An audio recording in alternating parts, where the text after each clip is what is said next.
Thank you for watching Conscious Consumer Network. The live stream broadcast is free to view.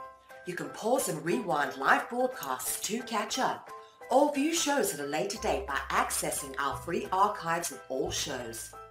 Check out our broadcast guide to see what's on. You can show your support by donating to our network support fund. Follow us on Facebook and Twitter, or subscribe to the monthly newsletter for updates. We thank you for supporting free and independent media.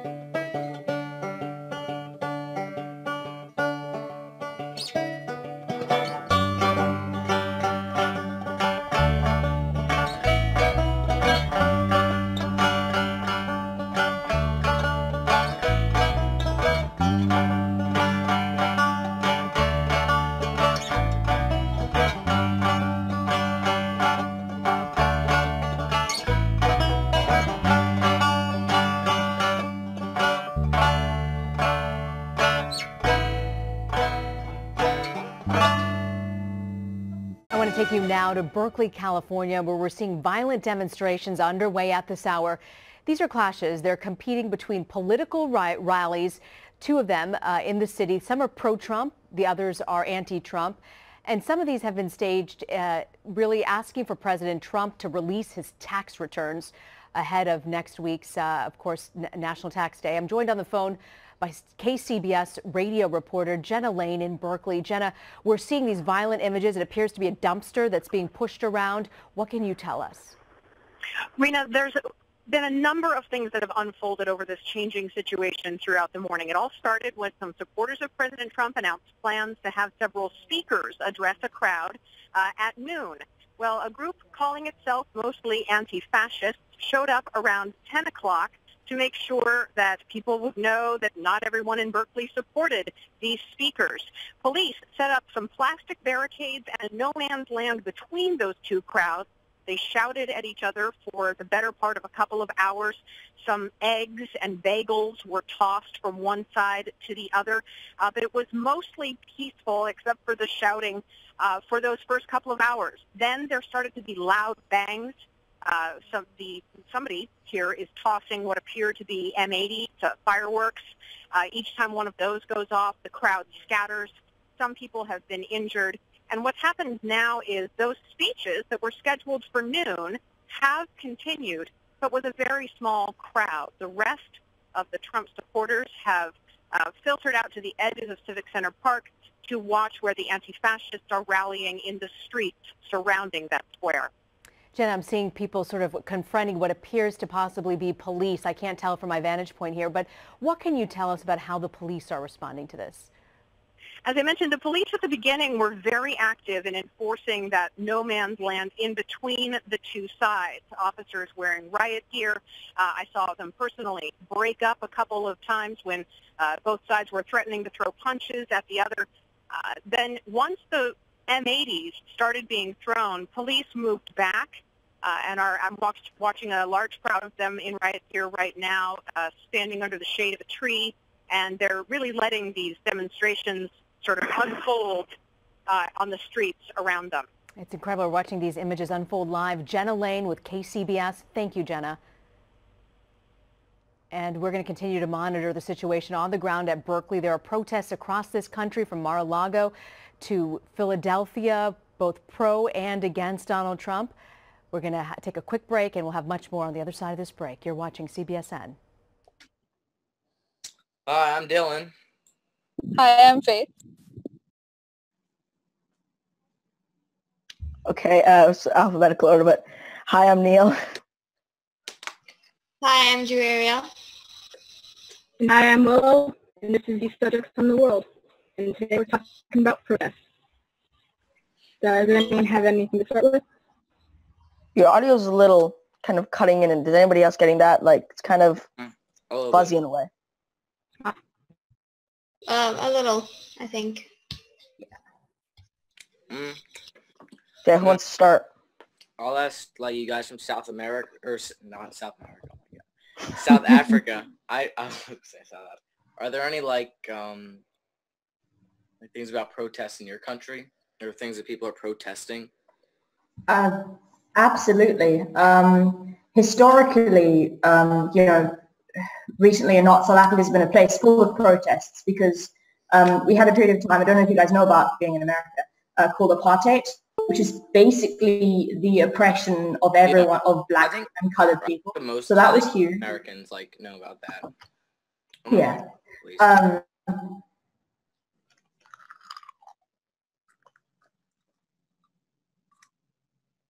So like also there were youth protests, big youth protests, student protests at schools, things like that. So that was hectic. Because the white people spoke Afrikaans, right? But with the whole oppression, they were making Xhosa, Zulu, native people speak their language and learn their language in schools. So the student protests specifically in 1976 were about, protesting against being taught in this language that wasn't their own. So they weren't learning anything and they couldn't go on to fight to get a better way of life. So, students, it was like thousands of students that were coming together and protesting, and it was violent. And yeah. Joaria, anything to add? Well, talking about students, recently, over the past, what has it been, 2 years, 3 years? We've had loads of protests in universities, especially about free education and rights to an education and everything along those lines. And it's like at one point it got to like a really crazy point where like they were like breaking into shops and stuff like that, and then there were like two sides to the whole protest where it was like some of the kids just wanted free education, the other ones were insisting on more than that. And then at one point there was like in a specific area there was a certain group of protesters that came up with this list and sent it to their, I don't know, governing board or whoever, and said that this was what they wanted and they wouldn't go back to school unless they were provided so and so. Well, I mean, like, I guess there are a lot of those protests here. Like, I guess people, mainly it's anti-Trump rallies. And this is, I feel like bad that I have to say this, that to start off, like, anything talking about America and protests, I would say I'm not a Trump supporter. But, like, there's a lot of people at Trump protests who are very, very, very left-wing and socialist, or I guess they'd call themselves democratic socialists, and they want free education. I think a lot of Americans want free education. And I know, I mean, it's a big thing for a lot of people not be able to have college or pay for college. And I think you mean college education, because school education is already free in America, public schools. Yeah, public school is free. But it's like, I think that was a big thing. If you guys know who Bernie Sanders were, I know most people in America know who Bernie Sanders was, but he was who most people on the left like. I mean, I guess obviously not because he wasn't the Democratic nominee, but he was very, very, very for free college, and he came up with ways to make free college, which, in my opinion, are total nonsense considering his plans. He was a socialist, and he's a socialist. That doesn't work.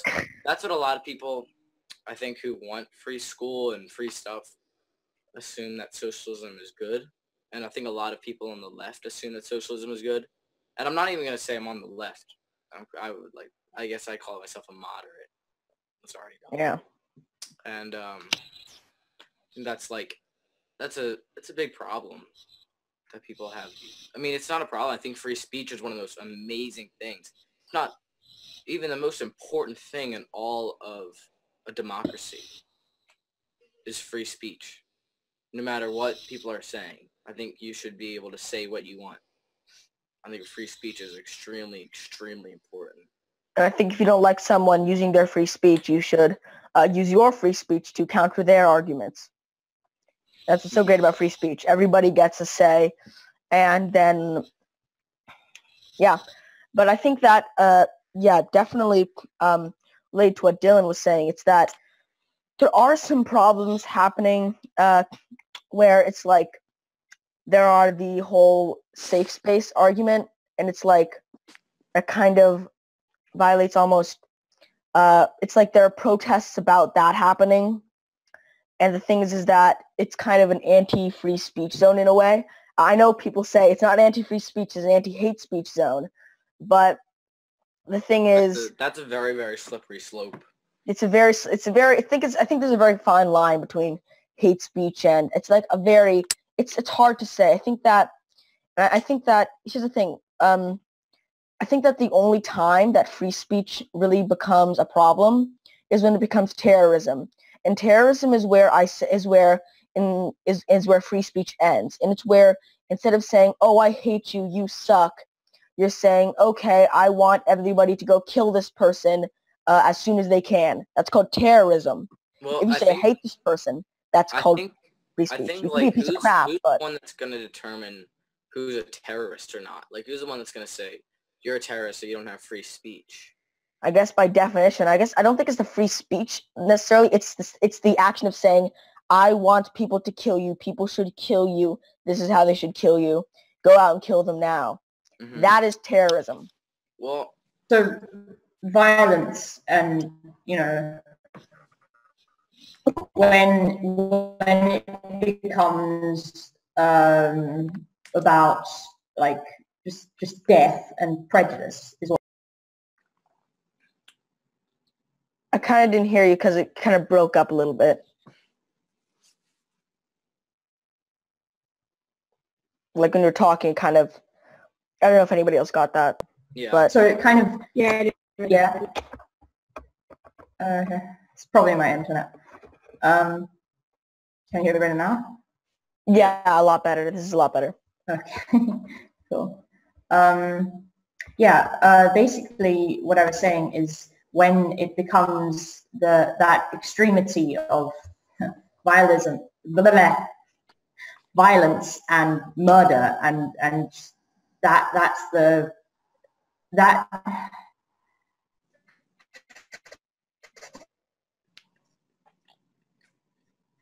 line at the end of free speech is when it becomes not about expressing your opinion, but about actively wanting to sentence. Mm-hmm. Yeah. Yeah, I don't know if like, terrorism is the best way of saying that, just because, I mean, there's plenty of people that would call the right wing terrorists. Plenty of people. But I guess saying that it's like that once it becomes the intent to kill someone, like actually kill someone, yeah, definitely that's where you draw the line. Or even threatening people too. Yes, threatening people to some extent, but I guess to an extent, yeah. Yeah, I guess. Yeah, because. Go ahead. Hmm? Oh, I was gonna say because like that's kind of what that's hate speech, because hate speech is talking bad about someone or saying that they don't like them, etc. But when you start talking about actually doing something, is kind of where you cross the line, because there's a difference between saying something and then actually implying that you're going to do certain things. Definitely. And like, I don't mean to keep making this about America, but honestly, that's all I really know about, and that's all that's ever in any sort of news. I mean, at least in America, but I guess that makes sense. It's like, me and Neil, we like this one guy. He's he runs a semi-right wing. Well, it is right wing. Well, let's be honest here. It's right wing. Yeah, news outlet, but he's not insane. I'll say that.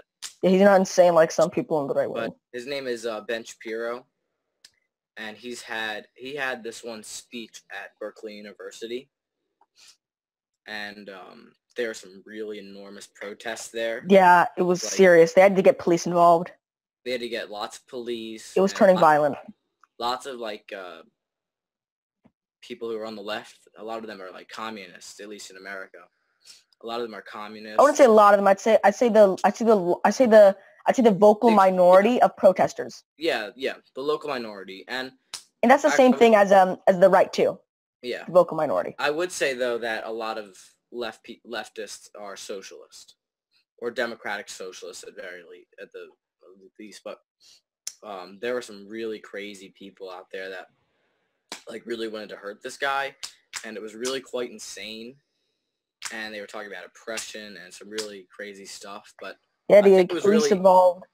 I think it was really interesting because the guy, Ben Shapiro, who they were protesting, was all for them being there.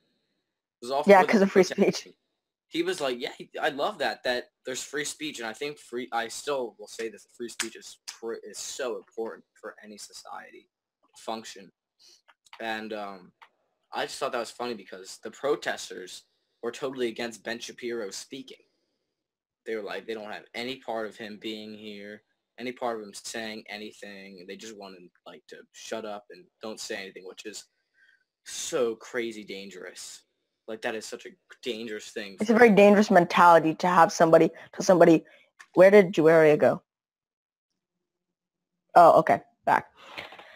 But it's such a dangerous mentality, yeah, to have the mentality of they should not be able to speak. And that's really, it's very ironic because it's very anti what they're doing, which is protesting. Mm-hmm. Exactly. I find this, in South Africa, we have this one cartoonist. His name is Zapiro, or that's what he calls himself. I'm not entirely sure if that's his name. But he releases a cartoon, I believe it's every day, and he usually not attacks, but he speaks his mind through a comic strip or a comic scene that he writes, and it's all about, and he basically likes to speak the truth. So, for instance, in our country, when you have stuff like our president who like spent billions of rands building his own house, and people were protesting against because he used billions of taxpayer money to build his house, and of course that's not right. So there was this whole march and fight, and Zapiro had this really interesting way of, or still has, I guess, of making these comics and showcasing the truth. And at one point, I believe he made a comic, and he was actually asked, or were like sued or something, to take it down because the president or someone found it extremely offensive. But the thing was, it was his free speech, and it was, most importantly, it was like very truthful. So I find it very inspiring when someone has the courage to speak up so boldly against something that's very wrong. And I think it's very good because it tells other people that yes, it's a right, it's fine to say what you want to say, because you do have the right to say what you want to say, and give your opinion on any matter. Yeah, absolutely. Yeah, that's very interesting. I think it's kind of like scary sometimes because I know me and some of my friends are talking about this, about just people staying in their echo chambers of news. And yes. It's not necessarily like, it's not like people aren't getting free speech, but they're almost denied the ability to even comprehend the other side's point of view. I think protests can sometimes invoke a mob mentality of, we're amazing, we're great, the other side is horrible. Because here's the thing, and I'm not saying protests shouldn't happen. Protests are great when they're done correctly. And even if they're done incorrectly, they should still be able to happen because of free speech. But the thing is that it's like a person is smart, but people are stupid. It's like a saying. It's not always true, but I mean, mob mentality can definitely occur. It's like, I don't want to listen to anything you have to say. You're evil. You're horrible. And then it's just like, it totally shuts off anybody's point of view, and like altogether it makes the collective just dumber. And it stunts intellectual growth. It stops. Yeah, exactly. It stops growth. I think it's like, I think that's like a very important piece of a part of like protesting in general. Like when it comes to protesting, like yes, you'll have that certain amount of people who are actually protesting for the right reasons and stuff. And then when it gets very large, then I guess everyone kind of tends to lose sight of what they're actually protesting for. Like as I mentioned earlier, the protests for the free education in South Africa. Like at first they were completely peaceful protests, and then it kind of like changed its direction. They started destroying properties and stuff like that. And then you kind of lose sight of why you're actually protesting. I think it's very important, like, if you do protest, to keep in mind what exactly you're protesting for. And you shouldn't believe that you are completely right. You can't, you have to consider other people's opinions and stuff like that, I guess. Yeah, I think that happens a lot here with the Trump protests. And people are, I mean, even I've been to a few of them. They're really interesting. I went to one, I think it was a day or two after he got elected. And that one was really interesting. It was like a women's march about him. And, but I think a lot of people that go to anti-Trump rallies, and I mean, not a lot of them, but I would say a good amount of them end up becoming violent. It's like, you just basically stooped almost to Trump's level. And being violent, because being violent is worse than any type of like hate speech. Hate speech, yeah. Yeah. Because me hurting your feelings isn't going to hurt you. Yeah, it could physically hurt you. You can, I mean, I know mental illness, which was the last topic, can be really damaging, almost more damaging than any physical pain could be. But in physical pain, you can't. I don't know. I think there's a difference between physical pain and someone having hate speech towards you. Yeah, and don't get me wrong. If you like, that's why cyberbullying. It's like, it's not a good thing, because if you have, or even just if everybody around you is constantly berating you and saying horrible things to you, obviously that's going to have an effect. But that is not clearly, but to an extent, it's going to have an effect. Not as much as me chopping your head off, but. So yeah, but so if anybody else has something to say on this, because we don't want to restrict your free speech, if you know what I mean.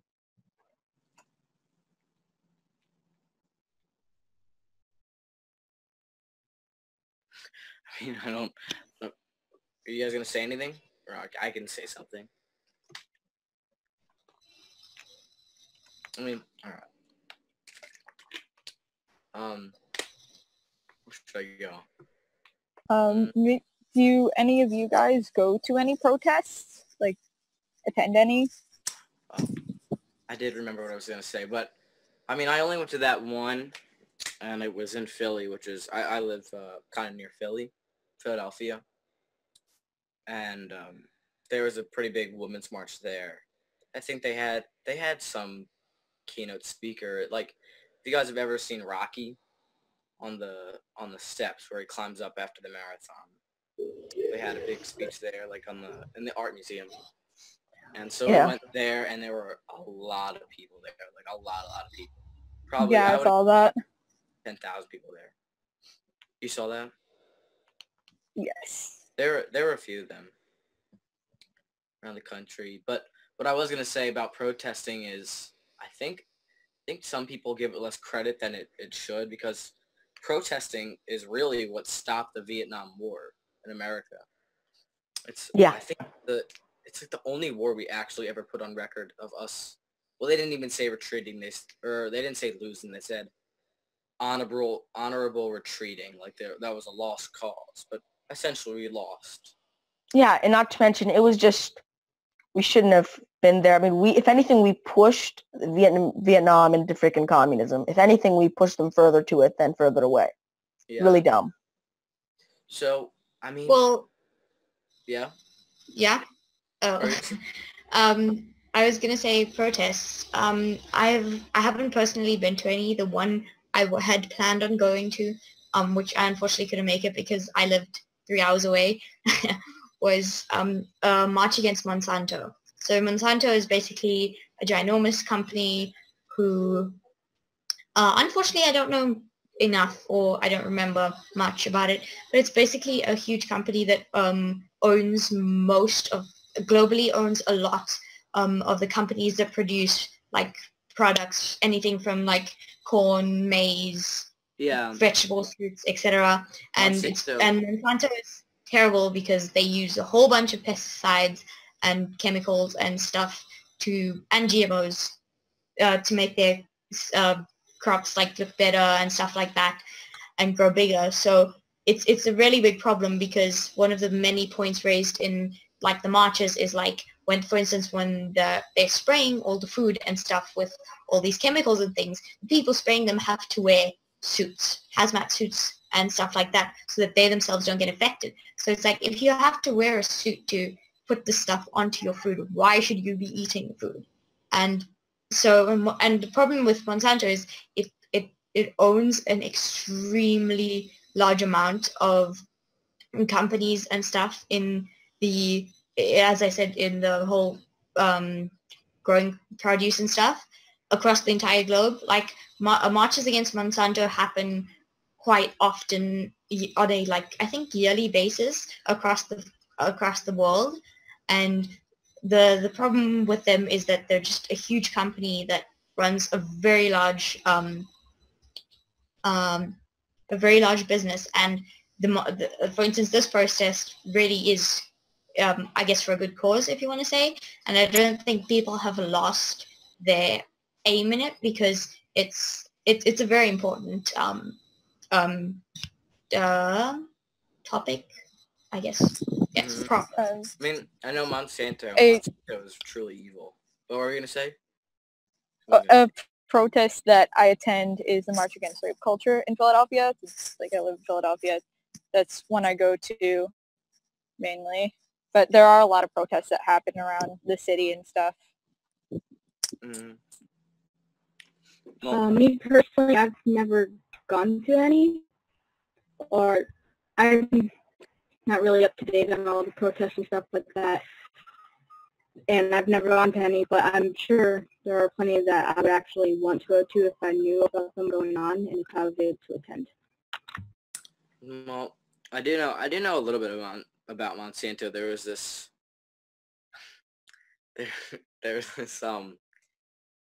what was it?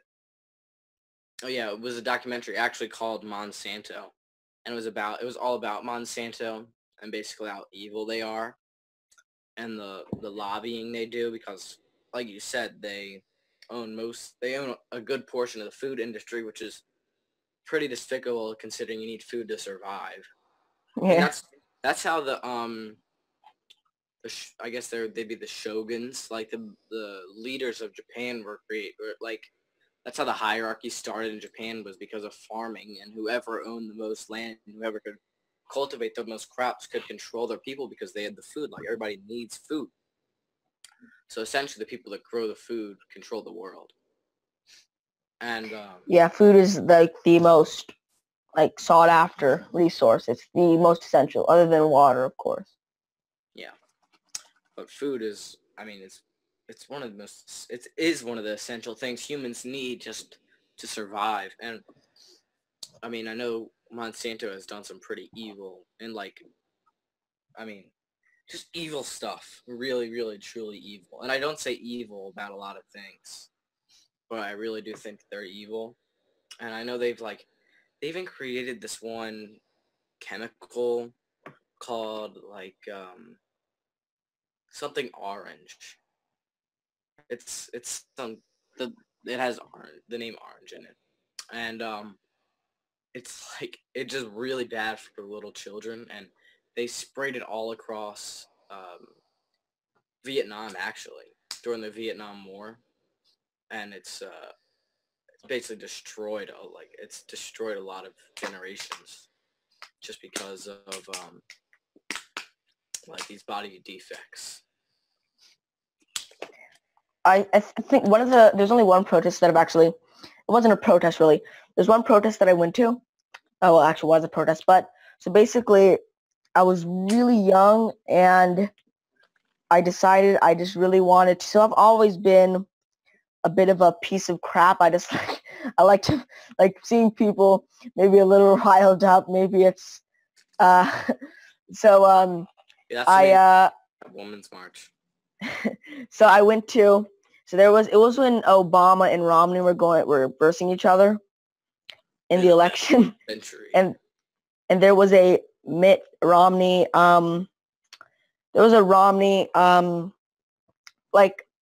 Romney was going to be speaking there. And I don't know really why I did this. I guess I just wanted to kind of provoke. I don't want to use the word provoke. I guess, I don't know. I've always not been that serious. So I took an Obama 2012 sign and I walked along there, and yeah, and so yeah, and I walked along the protest, and I got some looks, and one lady said, "You're not going to get any free stuff with that," and I said something. I'm under the age of so and so. I already get everything free. So that's amazing. So yeah. But other than that, I haven't really been to any protests. I've seen a few, like just driving past, and obviously heard on the news and on the internet. These days, everything's connected. But yeah, that's my personal experience. Like I personally also haven't really been to any protests.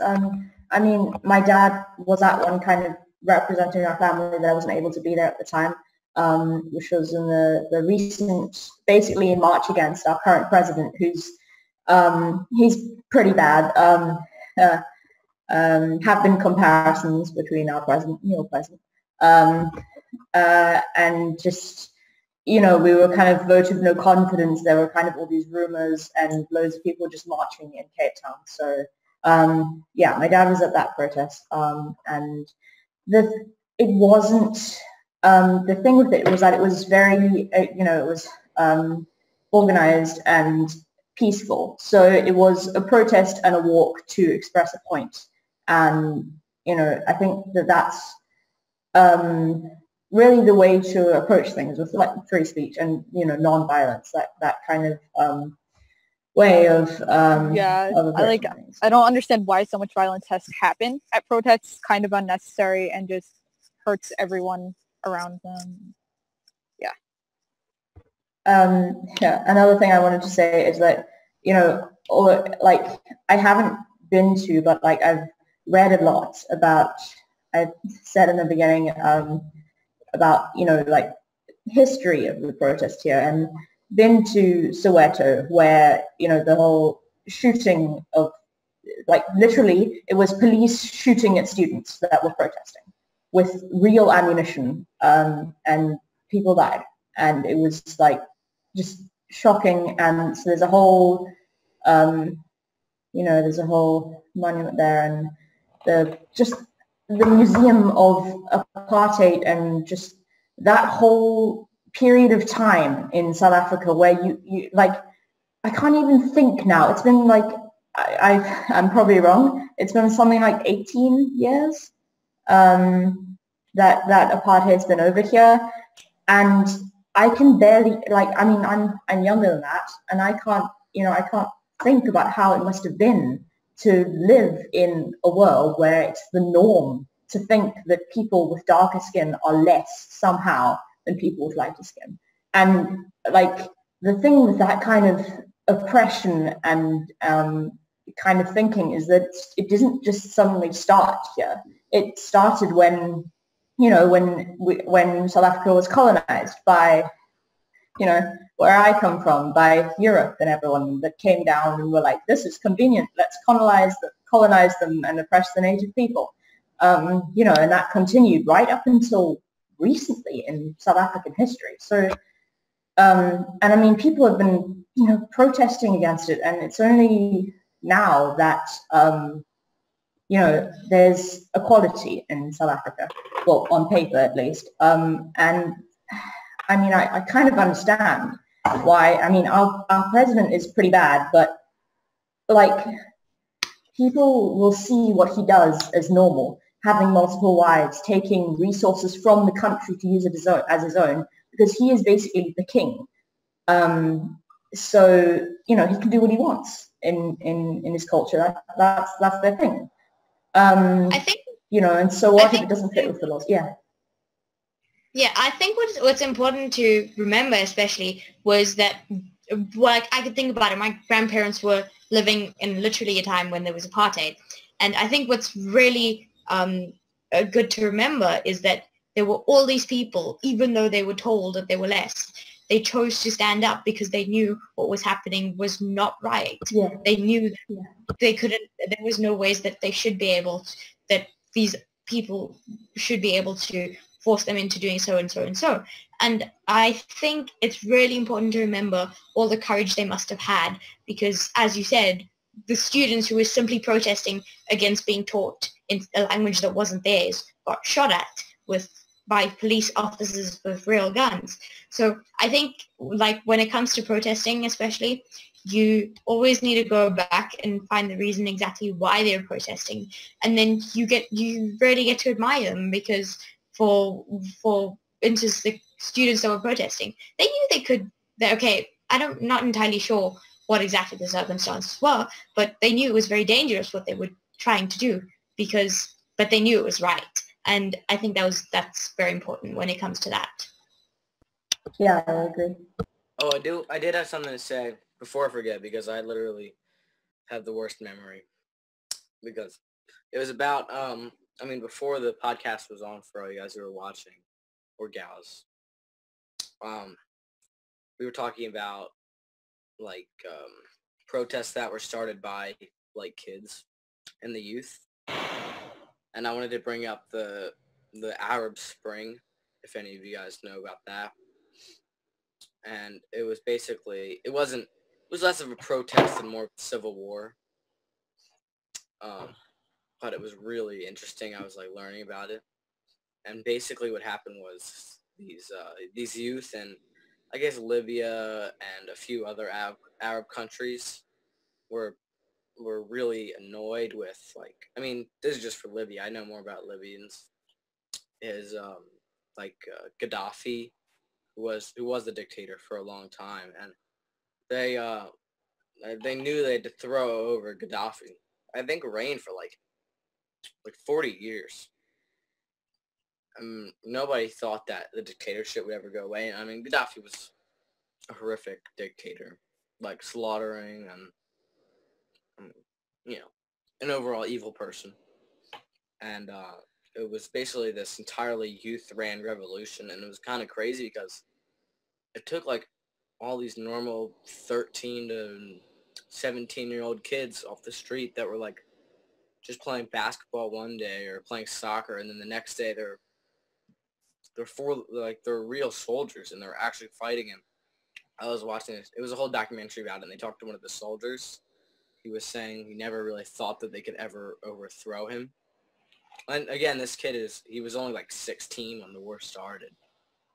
And it just started out as protests, but you can't really protest in a dictatorship because free speech doesn't exist, which is why having free speech is so important. That's another reason. But it was really quite interesting because it was all these kids that knew they had to overthrow, and they never thought they could because it's an impossible person to throw over, but somehow they did it, and it was really amazing. And it's not a great ending because Americans basically stepped in and just put another... Because America polices the world. Yeah, America policed the world. We're the world police. Just put another dictator in, and he's not as bad as Gaddafi, but he's... Don't worry, guys. Democracy will eventually kick in. Yeah. Don't worry, guys. Iraq is just going through a rebellious stage. Democracy will eventually kick in. Don't worry. It'll happen. Yeah. And, well, there was another... it was a big thing in South Africa about, was it a year or two ago? But I don't know if you guys know about the Palestine-Israel war. But basically, Woolworths, the food company, apparently had like I think it was just one fruit or something that they imported from Israel. And everyone was like, okay, Israel is a terrible place and they're a bunch of terrible people who are basically invading other people's land. Why are you buying from them? Why are you supporting them? And so basically, a whole load of people decided to boycott Woolworths. And so basically they lost an insane amount of business in that entire year because hundreds of thousands of people decided that they were going to boycott Woolworths because it was for a solid reason. They're a huge company. They could get this product from literally a lot of places, but they insisted on importing it from Israel, a country who is really not doing great things at all. So so our country, and I believe lots of, I'm not entirely sure about any other countries, but our country went on a boycott Woolworths campaign, and my family and I were part of this. It wasn't really much, except like, for instance, it didn't involve, I think there was protesting at one point, but the basic thing was just to boycott it. So we boycotted it for a very long time. And then I believe they came to a resolution. While the resolution wasn't completely, well, it isn't exactly the best resolution. It's kind of a resolution. It's somewhere to begin, I guess. I believe what they came to was they would stop buying the products that were grown on the Palestinian land that the Israelis had taken over. Instead, they were just going to buy from the land that the Israelis had already previously had. Now, for me personally, I don't really see much of a difference in that, because you're still buying it from these terrible people and apparently this product only made up like 1% of their whatever their stuff was, which is very frustrating, because it was 1% and it was from terrible people, and they lost billions of rands because people were boycotting it, but they still refused to stop supplying. So that was a very interesting boycott we had at one time. I think well, actually, about Woolworths, there was a really big protest of Woolworths not recently, in the 60s and 70s during the civil rights movement. And that was in 5th grade, because I went to public school up until 6th grade. The 5th graders had to do this whole play about the civil rights movement, and this one was about, I think they called it a sit down, where it was back during Jim Crow, which is kind of like what we call apartheid, like Jim Crow laws. And so the Woolworths wouldn't serve these African American guys because they wanted a donut, they wouldn't serve, so they just refused to leave. So, and this was in a Woolworths. So, and also Woolworths is not in America anymore. There's no Woolworths around. I didn't even know they still existed. I thought they kind of went away a long time ago. And there was like lots and lots and lots of people, like hundreds of people that went and just would like camp out during the civil rights movement at Woolworths. But the one about Israel, I mean, I don't know too much about that, but it seems to be a lot of England's fault, because they basically promised the land of Israel to 5 different people. It was really kind of insane. And there's this whole documentary about how Israel took over, or actually got the land, which is kind of funny because they used like a lot of Nazi equipment to take it over, like a lot of Nazi airplanes and uniforms and cars. It was kind of funny. But they took over, like they destroyed 10,000 Egyptians, because the Egyptians, well, they didn't destroy them. The Egyptians really wanted the land too, so they made it seem like they had hundreds of planes in the air when they only had like 3. But I don't know too much about that. The interesting thing about the Palestine-Israeli conflict is that, well, it's quite annoying, because in our country, around the same time as we had the whole Woolworths boycott thing, we also had the Free Palestine marches and stuff that happened in loads of places, actually.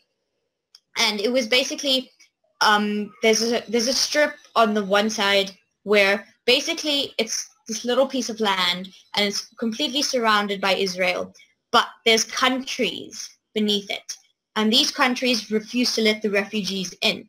So the point was that the Israeli people were just killing more people and taking over, and these other countries, I think it was Egypt and trying to remember now, but basically they refused to let the Palestinians in, which meant that the Palestinians had literally nowhere to go. And so there were all these marches, and people were marching to say that, can we just please let them into our country, or could Egypt please let them in, because they're basically being killed off one by one as the Israelis move forward. That was the Gaza Strip, yes. Mm. An example of a peaceful protest that I know of, it's a really successful one.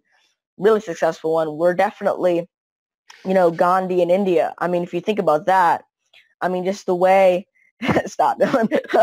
But it's like, it wasn't all peaceful. There were people who were actually, trying to violently rise up. And I mean, if you just think about it, it's like just how successful it turned out. I mean, come on. But I mean, you just think about how successful that was. I mean, India is now a free country, and it's just, and it's like, and I think that's one of like the largest ever. I don't know what is the largest, but it may be, if not the largest ever, peaceful protest, and it resulted in the freedom of a country.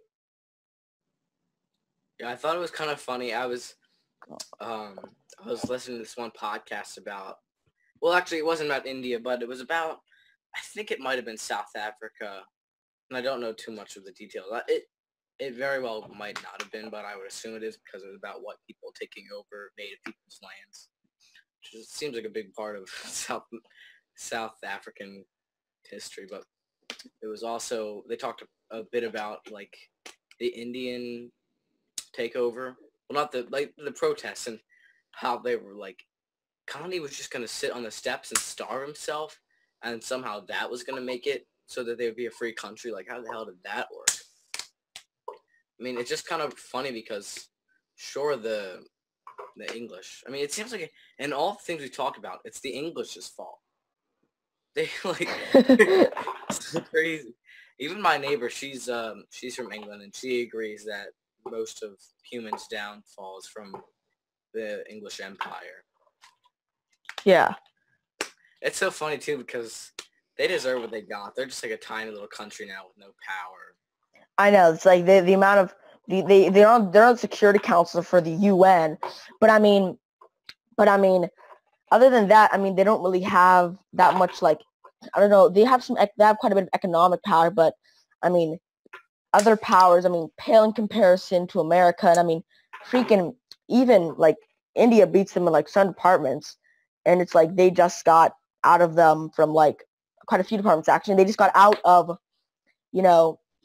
well, I think the reason the hunger strikes work is because it was basically inciting the Indian people to not do anything. The thing is, the British were like, you got to do this, you got to work on our plants, you can't do this, this is our law, and they'd just be like, whatever, dude, we're just going to do whatever we want. You can shoot me, you can kill me, you can torture me, but I'm going to do this and you can't stop me. I mean, what were they going to do? Were they going to massacre the billion people that lived in India? Hell no, they weren't going to do that. So they're just like, I mean, they're not doing anything. You can't massacre every single person in India. If they won't do it, they just won't do it. So they Another thing I remember about you talking about a hunger strike was, I watched a movie with my mom. I believe it's called Suffragette, or I'm not entirely sure how you pronounce it, but it was when women were fighting for rights. I think it was in England, if I'm not mistaken. I think I saw that. And it was. I think the suffragettes were the people in America that what's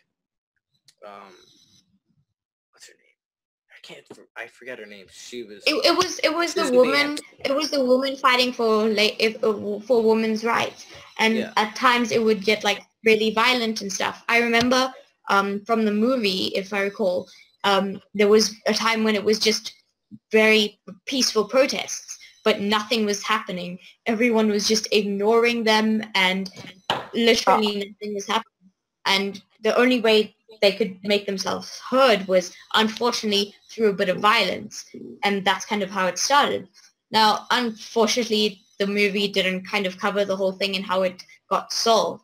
But it was a pretty powerful movie about the things, like the times back then, and how they like basically a man could throw a woman out of her own house and she'd basically have no right to any of the things in the house, but she'd leave with whatever's on her back. And it was very interesting how the woman decided that enough was enough and they had to do something about it. And it was all about women were getting paid way less and they were being treated differently, and how they basically they wanted equal rights. And I think that was also a very for me personally, that movie was a very, very moving and interesting movie because it definitely was. It definitely was. Because I mean, women's rights is something we have today, and we can thank them for that, for starting it back then and putting their foot down and saying you can't have everything your way. We kind of have to be equal. Yeah, I like that a lot. I like this, I like equal rights, but I mean, me and Neil have talked about this before and why we don't claim ourselves to be feminists, because it's just it's irrational to not want equal rights for men and women. It's I think it's a little misleading when some people I think feminists sometimes. Because a reasonable person wants rights for, men and women. It's if you don't want rights for men and women, you're not a normal person. You're something else. I don't know what to call you, but you're not a normal person. So it's I just like to be called a reasonable person who thinks everybody's equal. So it's but it's that's how it used to be. And I think protests can be effective, but I think we also have to draw the line between, there are three things I think. Okay, so there's peaceful protests, then there's when protests turn violent, and I think we can all agree that when protests turn violent, that's in most cases very bad. And then there's when protests turn from violence, so these are the three stages: peaceful protests, violent protests, and when violent protests turn to revolution. And then you have to kind of think, is this revolution bad or good on an ethical level? And from both sides and a moral level. And that's where it kind of gets weird, because we've all kind of denounced violent protests. But, I mean, revolution is something we see a lot. So I guess it depends on really what you're protesting. I'm sure we can agree that grabbing a Molotov cocktail and burning down someone's house is pretty screwed up. And there's a clear difference between burning down someone's house and burning down the building of the establishment that's trying to oppress you. Because I think in some cases it doesn't need to go all the way to a revolution. In some cases, I think it should be, and yes, most preferably, it would be better for everyone if it was worked out peacefully. And it gets violent sometimes, and that kind of happens. And then revolutions only kind of happen in places like, for instance, you said India, where the English took over, or here in South Africa, where kind of once again the English took over, or in America, where the English took over. Yeah. So and then for instance, it's not commonly known, but there's a place called Zimbabwe. It's a country, and the president of the country is a dictator. He's been in power for, I've no idea. Julia, you might know the answer to this question. I mean, my question, my point, my statement. Off the top of my head, I think it's 45, but 45 years. Something like that. I just wanted to add in, do you guys know about the group called Anonymous? Yes. The group of protesters. What do you guys all think of them? I don't know too much to I think what I've seen of them, they're basically kind of just trolls a lot of times. It's it does seem that way. I mean, it's don't get me wrong, I like trolling just for the fact of free speech for the sake of free speech. I mean, let's be honest here. I think we can all, there's some dark part of us that likes being a piece of shit. It's there's some dark part of us that just likes being such a little piece of crap to people. There were these one, I remember, I don't know what kind of game it was, but a bunch of them created accounts on this game of these people, and they had all their avatars look exactly the same with big afros, so they could make a swastika in shape when they all lined up together properly. And it's just, so I don't know. I think that I don't know much about the protest side of them as I know more about the trolling side. And don't get me wrong. Yeah, they have a lot of protests in Philly. It's insane. I think that trolling is it can be freaking hilarious a lot of times. They're not saying like some little 3-year-old going on YouTube comments saying, I'm going to be edgy and type kill yourself. But, it's like, because let's be honest here, we all like to have some fun. And I'm not saying it's not fun to go type kill yourself on YouTube comments. Well, maybe for some, we all have this dark part of ourselves that likes to see. And it's like, it's the same thing with self-deprecating humor and with humor, like insult comedians. Except, obviously, there's a line, clearly, like if you're directly attacking somebody right now. But, there's obviously a line if you're directly attacking somebody like, oh, you suck, you're the worst person in the world, And then if you're just, going online and just typing things to provoke people and start an argument for the sake of an argument and just for the sake of, being a troll. Yeah, I mean, I know sorry. Yeah, go ahead. I know quite a few people who are involved with the anonymous group, and they're very violent and scary when it comes to the protests in like Philly and DC, especially around the election, obviously. But yeah, they're not really. I would think it was just the troll group, and then there's like another side of it where they get very violent at protests. And of course, I think that's horrible. Yeah, no one should get violent for anything. We talked about the line, but whatever. I don't really know a lot about this group, but with bigger kind of groups, I don't really want to say organizations. From what you said, Neil, it doesn't sound like that's their goal. But with these huge movements, there are obviously people that are like different levels of extreme. So like there'll be the casual person who's vaguely interested in the trolling, and then you'll have the extremists. So like you said with free speech, it's everyone having their measure of like opinion of what works for them. So do we want to go to break now? Because it's about oh wait, sorry, that really quick I just wanted to add in, I'm not friends with the people who are in Anonymous. It's just people I've had the unfortunate chance of meeting, and it's not something I'm involved in at all. So actually that clock, there's a clock behind me, and that is actually fast. It is actually 4:57. That clock actually is 4:59. So if we do want, or we could just go to break right now because we're about halfway there. So I don't know. Oh, sure. All right. I guess so. So if everyone's fine with it, I guess we can just go to break then. Okay. Bye. See you. And new tonight, students in Jefferson County are fighting a high school's dress code. Hundreds are part of an online social media campaign calling that dress code unfair. 7 News reporter Mark Boyle spoke to a student who says the dress code is so strict, it's even impacting her self-esteem. I was bullied at an early age. A very early age. Self-acceptance is already so hard for our teens. I have a lot of scars from my depression. And now this Arvada West student, who asked not to be identified, organized this social media campaign to fight back against the school's dress code policy. I dress by dresses that show a little bit of my back, my shoulders, or jeans that have holes above the knee. Another student on board with the movement tells us the policy is simply overboard. There's nothing sexual about my shoulders. It's not a secret that I wear undergarments, and so I got dress coded for the outline of my bras. So we looked into the Arvada West dress code policy. It calls inappropriate clothing, quote, shorts and skirts that are shorter than mid-thigh length, spaghetti strap shirts, sheer clothing, camisoles, and any shirt that reveals cleavage or midriffs. The principal, Rob Bishop, says, quote, while enforcement is always a challenge, there's no double standard as we apply the code equally among students.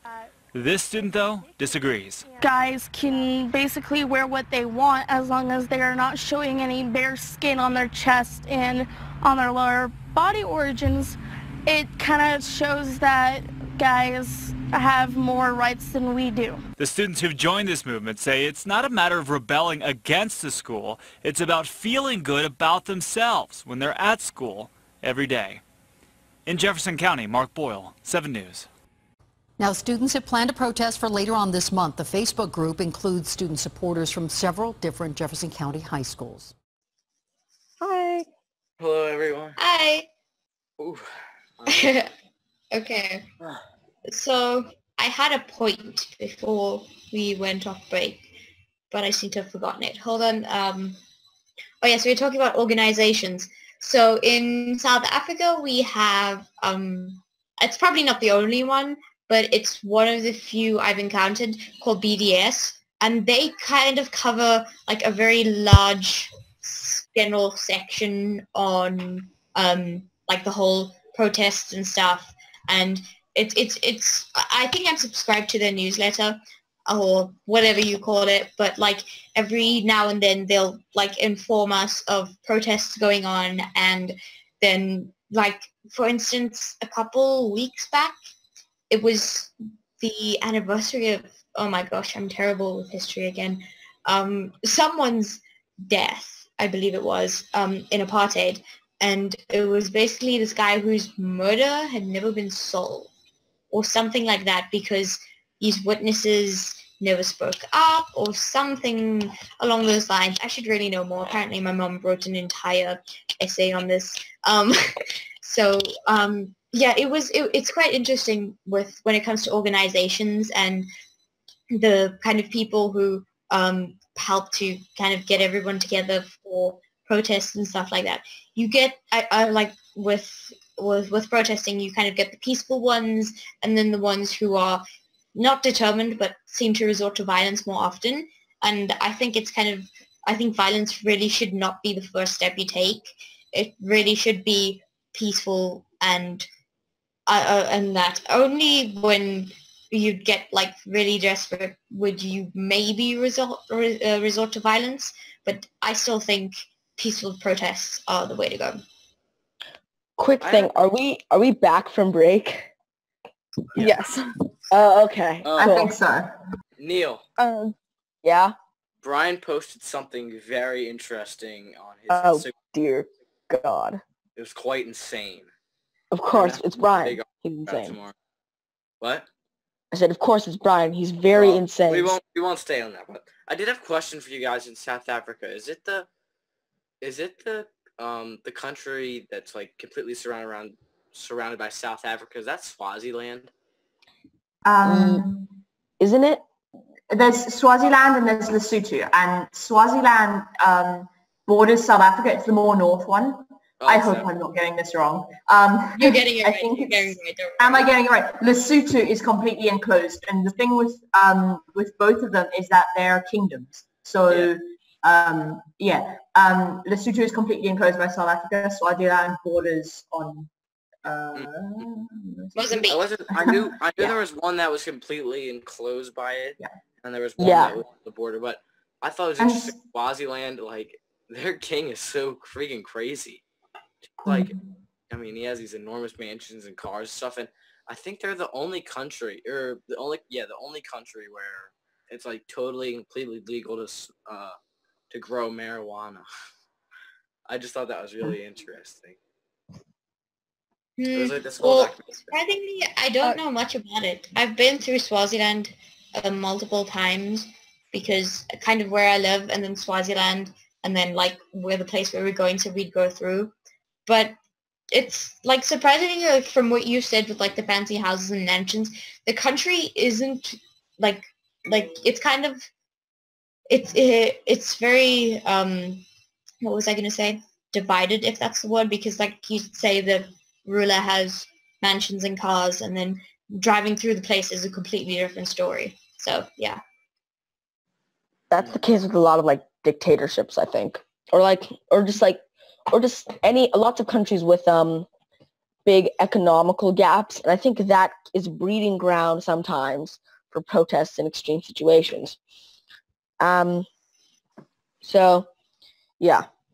Do you guys think the internet is an effective form of protest. Like when someone shares like a post on Facebook per se, and they're like, oh, share this and help stop blah, blah, blah, or spread awareness about suicide or something.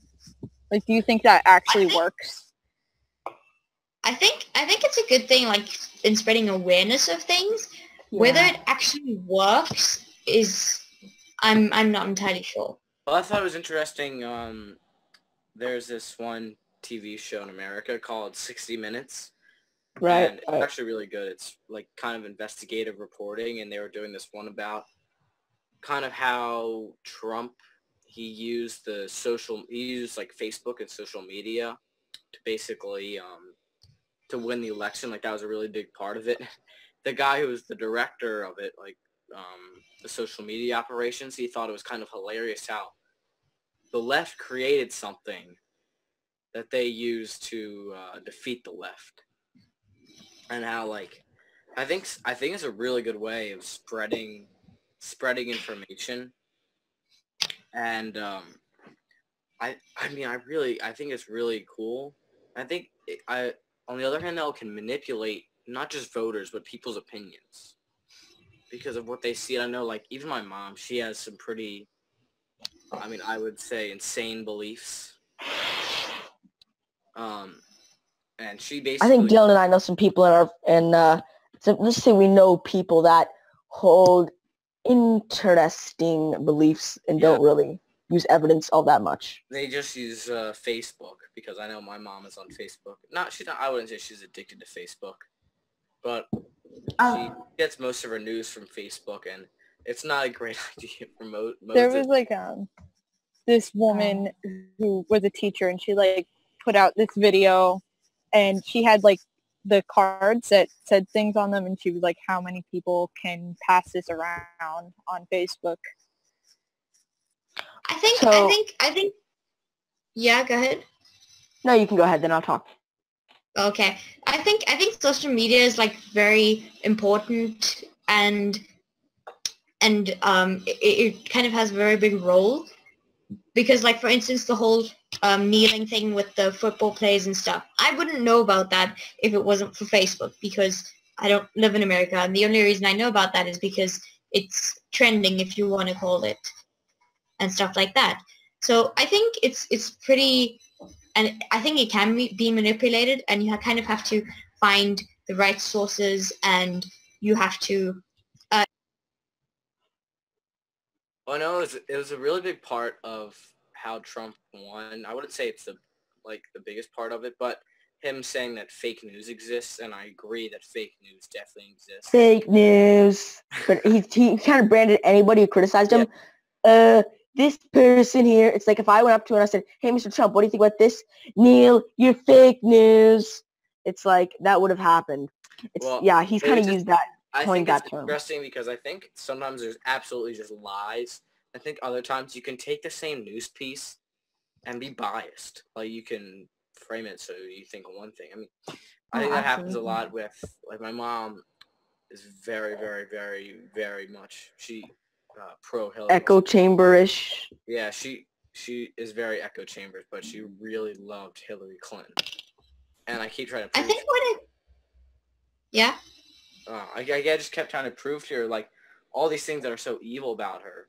And she's stuck in this echo chamber of Facebook and bias. I'll say biased news, not fake news. Right. That she is because I think woman. Almost all news is very biased because the people who choose to put it out there themselves can kind of put their own thoughts and feeling and opinions into it, which in one sense I guess is kind of a good thing, and in another it isn't, because if it's something like important and that really needs to be put out into the world, and it's like, for instance, take a protest. If a protest was done peacefully and for the right reasons, a news reporter could easily flip it over its head and say that it was being done for completely selfish reasons, I guess. Yes, okay. Selfish reasons, and it was violent. So I think when it comes to the news, you kind of have to find your sources that kind of are are truthful, because that's very important, because you need to find a source that's truthful so that you can have your own opinion about it, because if your source is very biased, it's not exactly the truth, and you can't have your own opinion because you're not given the full story. I think that you go ahead, then I'll talk to that. Yeah. But also it's important that you don't similar to what you were saying, Dylan, you don't absorb all your news from a single source, that you kind of, you source your news and your opinions from different things, and you like, especially with politics and whole situation in America, which I don't know that much about, but it's so important to take in your news, and to have options and to think about things, to really think about what you think just politically, because like with the whole social media thing, like rash decisions and accusations being thrown about, and people not really stopping to kind of think. I think like one of the worst things that happens is, I mean, my family is my dad, I would say, is that left wing, but essentially my whole family and on my mom's That's the exact same thing with me. Yeah, well, with one half of my extremely left wing, and it's kind of upsetting because, I mean, I would not say I'm right wing. I'm not saying I'm left wing, but they sit in their echo chambers and they just have this like actually fake news. And a big thing in America is gun control. I'm sure everyone's aware of that. Yeah, that's a very big deal. Especially right now after the Las Vegas shooting. Yeah, especially now. I mean, in most countries, if not the whole world, guns are just totally illegal. And like I know Japan, it's illegal for anybody who isn't a police officer or obviously military personnel to own a gun. I mean, at least in England, most police officers don't have guns. Very few of them do. And in Australia, there's a total gun takedown, it's kind of hilarious too, because the country with the lowest crime, which is Switzerland, like percentage of crime, they have laws where you have to own a gun. They have the highest percentage of gun ownership in the world, and they're the safest country. And I think a big part of America's problems starts with our education system, because it F's up people's brains and how they think, and just how their mentality. Because I don't know how people dismiss this argument, but it's not guns who kill people, and a lot of people on the right say this. It's not guns who kill people. It's the people that kill people. But guns help people kill people. Yeah, guns do help. Yeah, but people do kill people. Guns, I think, help a lot of people. They save a lot of people, and they offer safety for a lot of people. And I think that I would say I'm pro Second Amendment. I don't see much of a reason to have guns be illegal. For those of you who don't know, Second Amendment is the right to bear arms. Yeah, our Second Amendment is the right to bear arms, and it's kind of incredible because we're almost we have a Supreme Court in America, and they can. I think lots of countries have like Supreme Court. Yeah, a lot of countries do, and they can overthrow almost any law. And also the Second Amendment is more so to start a militia to overthrow the country, but within that, if it became tyrannical. Yeah. Which is the whole reason America was founded. Yeah, I mean, actually, Thomas Jefferson once said that government should be overthrown every generation, and that's gone way That hasn't happened. And, I mean, it should have already. Our government is extremely tyrannical. Well, I guess they're not tyrannical, but they're extremely corrupt. I think that, back to the point about internet and news, I think that, we're talking about, I wouldn't say we're arguing, but we're discussing if internet is, source of news or not, like how great is it, how much do we use it, but it's like, who are we to sit here and talk about that when guess what we're doing right now? I mean, we're using the internet to spread news right now. And I think that's really awesome. I think the internet is actually, I don't think it's a good tool. I don't think it's a great tool. I think it's the best tool because it is the only tool that I can go on. I can create a website. There are actually They're actually like sites that'll let you host your website for free, and I could write on that site. I think that this is really stupid and dumb, and this is really awesome and cool. So we have opinion pieces, we have cold hard facts, we have opinion pieces interpreting cold hard facts. We have people talking about the cold hard facts, and we have things on YouTube and Twitter, and I think and Facebook. Now I think that Facebook. Yeah, you have like the hashtags on Twitter and stuff that are spreading a lot of awareness. Like I joined the one Rose's Army. I like participated in that on Instagram and Twitter. I think that you really shouldn't isolate yourself though, which is why I think so I think that Twitter and Facebook and YouTube and Google and Wikipedia and things, they all have their own uses. So I think that when a lot of people think about echo chambers, the first thing they think of is Facebook, because the thing is, a lot of people privatize themselves to their certain group of friends, and when they do that, oh my God, Dylan, didn't you just say I'm gonna go vegetarian? The vegan lies are getting to you. You were just eating green stuff, Dylan. That stuff kills you. Cavemen didn't eat the green. But like, were you still talking? Did I just interrupt you? Sorry. No problem. But I think that Facebook, what it has its set group of like friends, and people just echo chamber these really stupid opinion piece articles at each other, or just not even opinion piece articles. They just type something down, and everyone's like, that's great. That supports my belief system, therefore I'm going to believe it. And then you have, which is why I think that the internet can be a tool of just echo chamber. But let's be honest here. Mainstream news is more of that echo chamber than the internet is, which is why I think the internet is such an amazing, awesome, cool tool to exercise your freedom of speech through YouTube, through other platforms. And I mean, sharing something, or hell, even clicking on a video and viewing it and sharing it or liking it, that helps spread the message. And people who, even if you don't spread the message, don't get me wrong, spread the message. But even if you don't spread a message, just seeing that, you are spreading the message by spreading it to yourself. So I think that's where the internet is just, it's not a great tool, it's the best tool. No, like even, I mean, I guess it starts with me going to our Sudbury school, but I think the only reason I know all this stuff is because of the internet. Actually, I know that the only reason I know all this stuff, or know anything, the only reason I formed any of my opinions is because of the internet. And even like that guy I was talking about earlier, Ben Shapiro. I mean, if I was just to watch cable TV news, I know, be the most left-wing of left-wingers, except for Fox News. But Fox News is like the Republican big news outlet, and they're kind of Fox News is fake news, but for Republicans. I would never be able to form any opinion. Yeah, and I never would be able to form any of these opinions I have, because they'd be just shut down by everything. And a lot of news is just so dumb. They are so incredibly dumb. What I like about the internet is you can pick and choose what you want to believe. And I think a lot of people see the news and they think that is a place where I can get reliable information that is always true. And that's what I'd want the news to be, but it's not. It's not even close to that.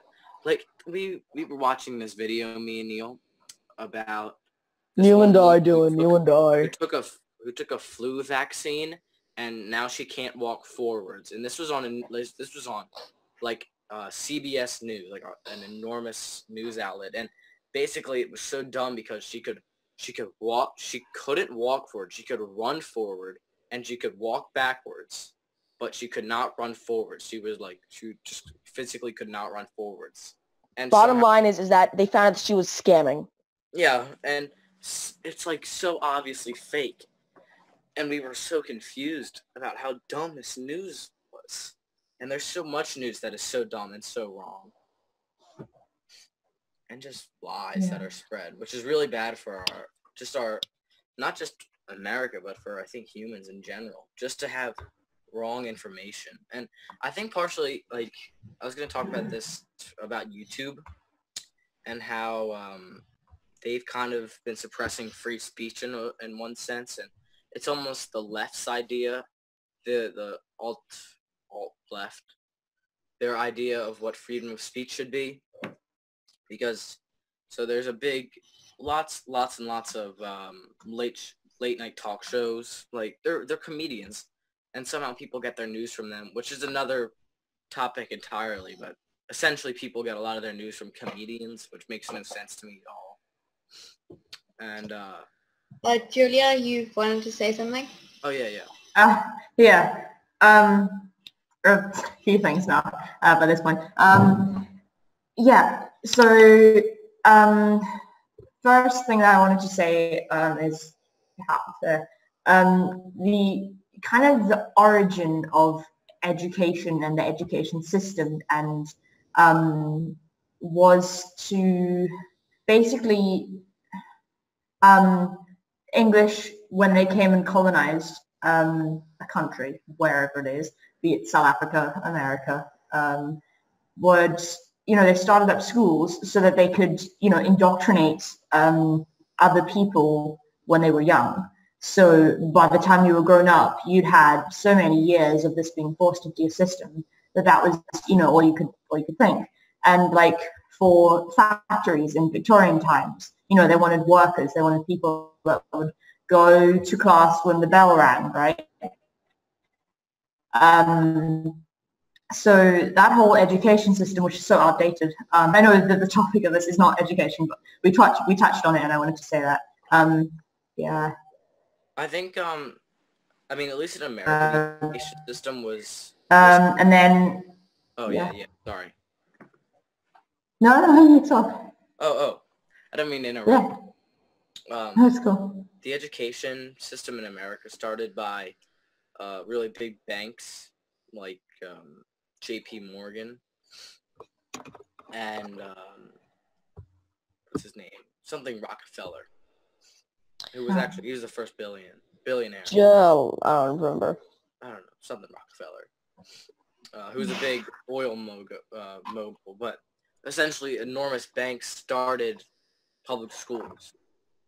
And it's basically like if you were going to run the biggest scam of all time, you would want your public, like the people who you were scamming, be ignorant of it. Yeah. And actually there's a great book. It's not necessarily about that, but it's written by this one guy named John Taylor Gatto, and his book is called Dumbing Down America. He was actually a public school teacher in America, or in New York State for, I think, like 40 years. And out of 10 of those years, he was voted the #1 public school teacher in all of New York State. And he's considered to be like one of the best public school teachers in New York history. And basically his retirement speech, which was also his 10th Teacher of the Year award, but nobody knew it was his retirement speech, was basically explaining why the public school system is so effed up and how basically he's accomplished nothing, and how America's system has just been built to destroy people's imaginations and just make them into working robots that listen to what they're told and never question anything. Just like that's how the world is, Billy. And that's... I think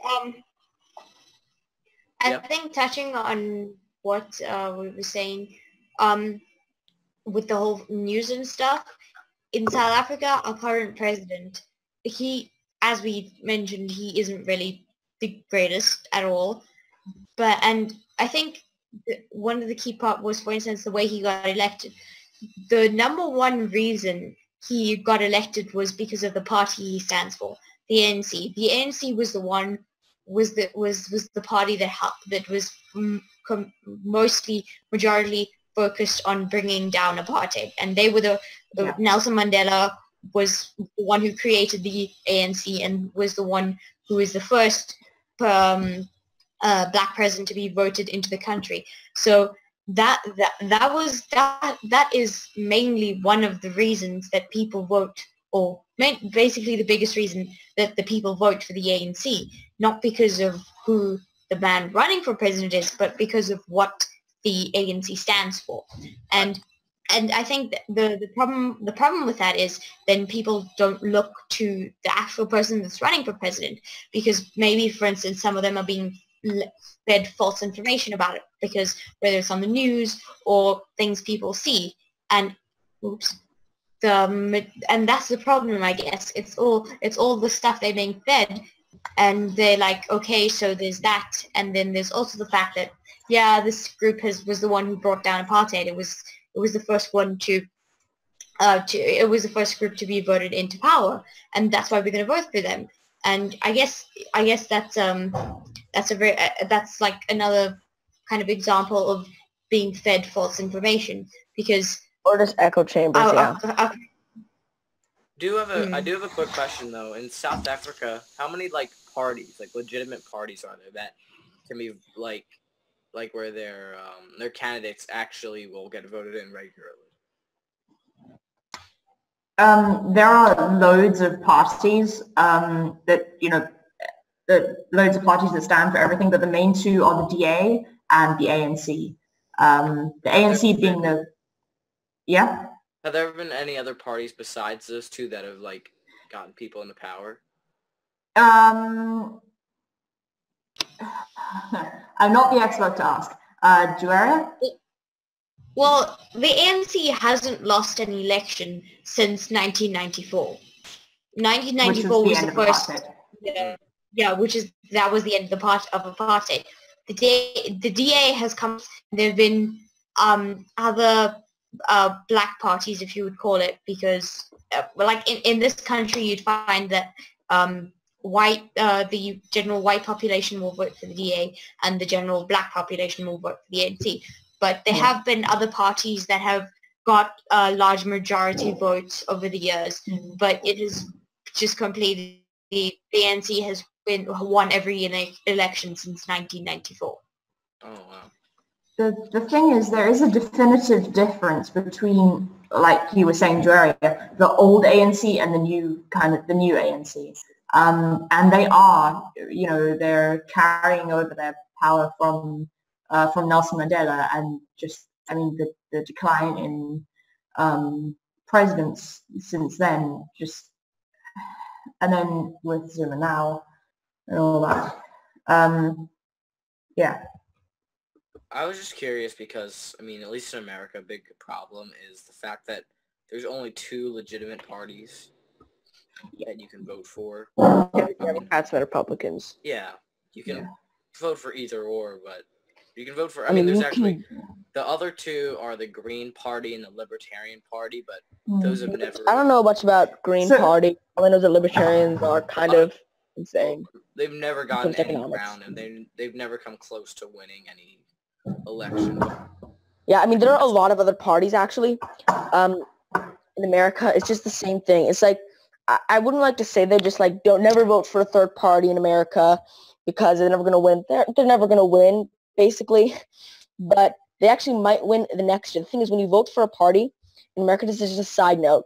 And if they get a certain amount of votes, they're actually considered a major party, and they're given massive funding, considered a major party by news networks, and they're covered massively. So they could potentially win the next election and become a major party. So it's definitely not useless to vote for a third party in America, because you could possibly hit that number of voters. And if you do, you will be considered a major party in the United States of America. And that's very big. I think so. We have, yeah. No, you were going to say something.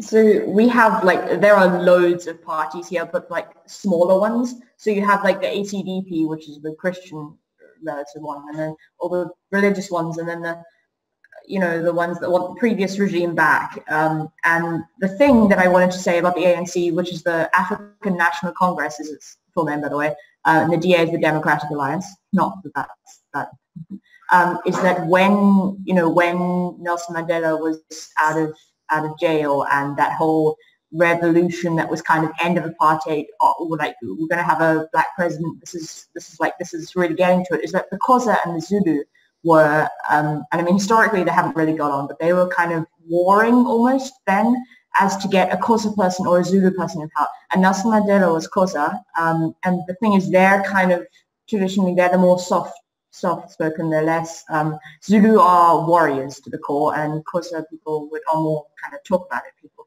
just giving you a general idea. And what people were surprised, because when Jacob Zuma was elected, because he's Zulu, and the ANC being a traditionally Xhosa party. So that there's that whole conflict, as well as, you know, white and black and colored, and everybody being, you know, all different bits. So there's that as well. Yeah. thought it was interesting. You can talk, Joe. I think that's kind of like America in the sense that, I mean, it's almost incredible. Well, here, I'll give an example. Me and Neil, the only requirement our state, the thing about America is each state is basically its own country in a lot of senses. But, USA, the only thing the state requires us to learn is about the Constitution. If you're in 7th grade or above. So we went to this one place called the Constitution Center because Philadelphia is kind of the birthplace of America in a few senses. And it's not kind of it. It is, basically. It is, yeah. It's, so there's a whole museum about the Constitution in America.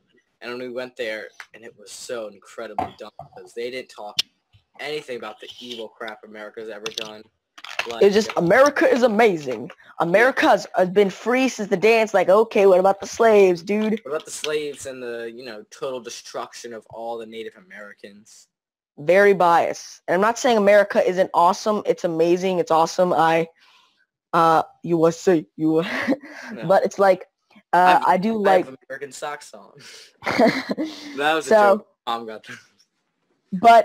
But that still does not mean that we shouldn't at least acknowledge what has happened. Slavery, the pillaging of Native American lands, and just like we brought just plagues over. We literally, the Europeans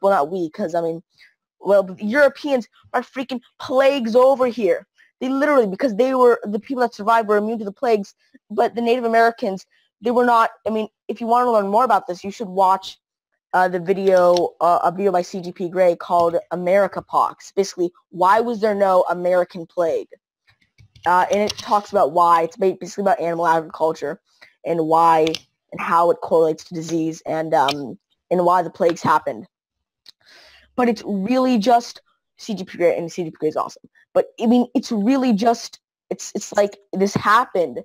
And quick side note, I'm always going to be a little pissed off at them because I lost my wallet inside their presentation and they wouldn't let me go in and get it. Had like $100 in it. It was serious. And it was like they wouldn't let me go in and get it because they wanted to do their little brainwashing thing. Whatever. That's just a little side note. I think we should protest them. Oh, well, I was going to ask Willow, do you have any thoughts on Willow and Faith, if you guys had any thoughts on what are we discussing? Lol. Yeah. I don't really have much because, again, I'm not all up to date on all the protests and things like that. But with what Dylan was saying earlier with them not having, like, the history and the, what was it again? The Constitution Center? Constitution Center. Yeah, Constitution Center. That is, like, really not good. Because if you hide your history, then it's just like, oh yeah, that's fine just to do it again. But like in that they don't hide like the history of like World War II. They actually like make sure everyone knows so like that doesn't happen again. And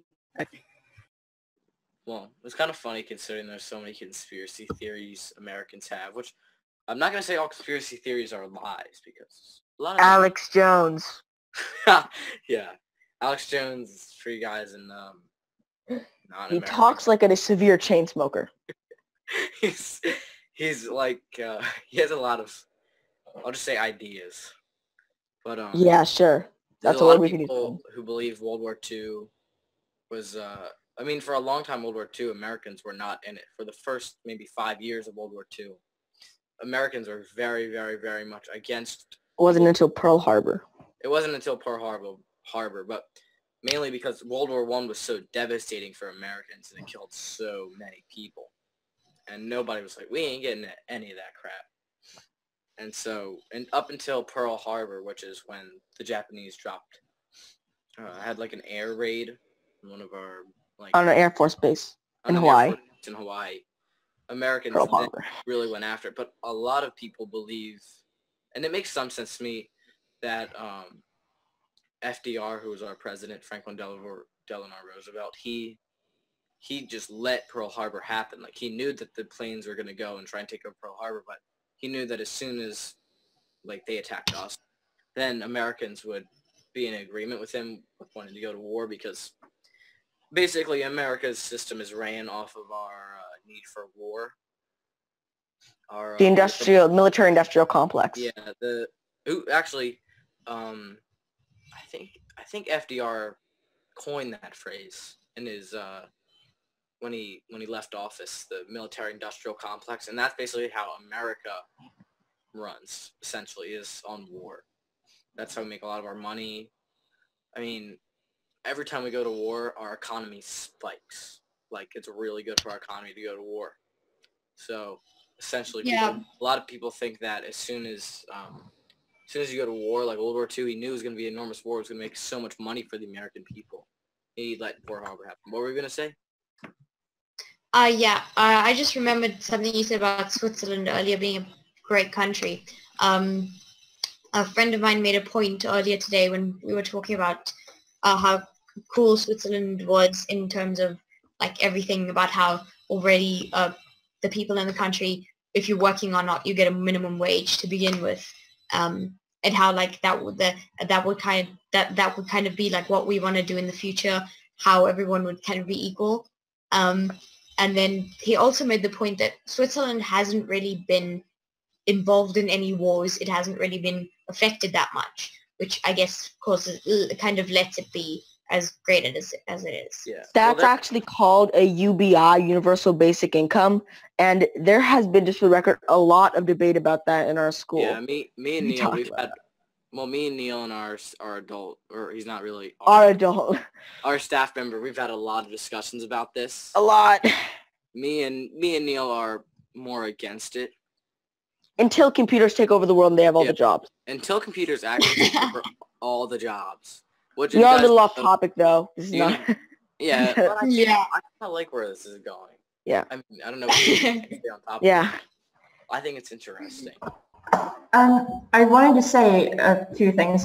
Firstly, that's really destructive. That what you're saying, and I don't know if this is entirely true. That if your society thrives off war, that's like, I mean, what is that saying? That's going to be like future endeavors with America. Like, I mean, that's like, I mean, I don't know a lot about your history. I know there's been a lot of war, but to be reliant on violence, essentially, is certainly not a good thing.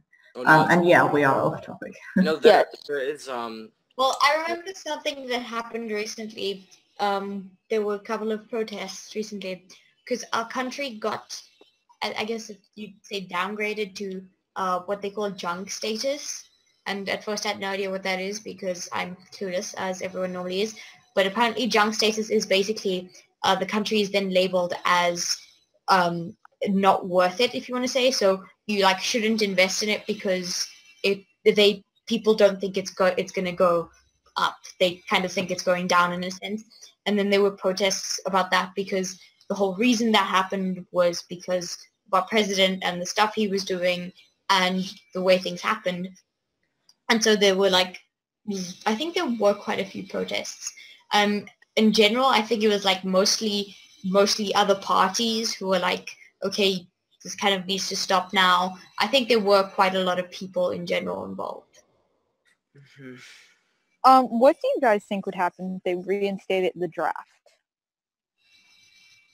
How would it be? Into the military? Yes. I don't think that would happen, at least in America. I mean, I'm just saying, like, hypothetically, if it did happen. Hypothetically, if it did happen. A lot of fleeing to Canada. Yeah, a lot of protests, a lot of fleeing to Canada. I don't think... That's what my uncle did, and a big part of one of our president's campaigns, his name was Jimmy Carter, and a lot of people claimed him to be, like, one of the better presidents we've ever had. Like, for a long time, if you left America during the Vietnam War to go to Canada to run away from the draft, because if you're in Canada, you couldn't be drafted. You could not ever come back to America. And Jimmy Carter changed that, so he just invited everyone back. But for a long time, a lot of people fled to Canada. But I think there'd be a lot of fleeing, and a lot of people running away. And honestly, I'm all for women being in the military, but what would happen? Like, would they be drafted if you wanted equality for women? I mean, I'm curious. I don't know. So I don't think are women included in the draft currently? I mean, I don't know. I don't know. I think they are now. Are they? Possible. Oh, I just remembered. Give me a moment. I'm gonna look this up. Yeah. There was another boycott recently. It was boycotted in multiple countries apparently, but I don't know if any of you guys have watched the Wonder Woman movie. Yes. Well, I haven't watched it, but I've heard it. My brother saw it and they really hated it. The movie itself wasn't like exceptionally great, but the whole deal was it was very female, and the director herself was female, and at first everyone was like, okay, this is great, and it turns out the lead actress, the one who plays Wonder Woman, Gal Gadot, apparently, is Israeli. So that of course would not entirely be a problem, because I would have nothing against an Israeli person in general. Well, I guess okay, well, so the problem was because she was Israeli, but was because at one point she posted a picture on Instagram, I believe it was, with her and her daughter praying, and she went and she wrote, praying to all my brothers and sisters in Israel or Palestine or something, and basically called the Palestinians terrorists and a bunch of other stuff. And obviously that's complete nonsense, because it's kind of the opposite way around. So this was the whole rage, and a couple of countries banned the movie and refused to show it in their theaters. Like, for instance, I have friends and stuff, and we kind of boycotted the movie, if you want to call it. We didn't go watch it in cinemas. Like, of course, how my one aunt was like, yeah, sure, you want to watch it, why don't you like pirate it off some site? I'm perfectly fine with that.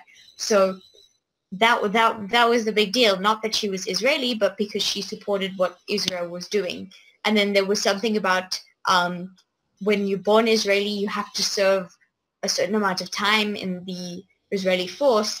And then I'm pretty sure this might have been just like pure speculation and theories and stuff, but like, which it probably is, but there was something about her being in the Israeli army at the same time some bomb was put off. So of course the Israeli army is huge. Israel itself is ginormous, but you know, people like to kind of link things.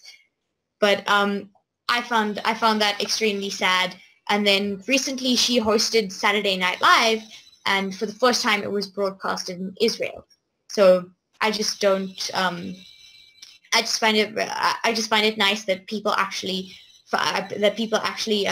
realize that certain people realize that she was Israeli, and that her praying for her brothers and sisters in Israel against the so-called Palestinian terrorists was not exactly the greatest thing, and that some countries went and banned it. I don't know how accurate this is, but I did just look it up, and women do not have to register for the draft. All men at the age of 18 do have to register for the draft at the current moment in time, for the U.S. of course. And yeah, so I'm pretty sure, yeah, that's what it is.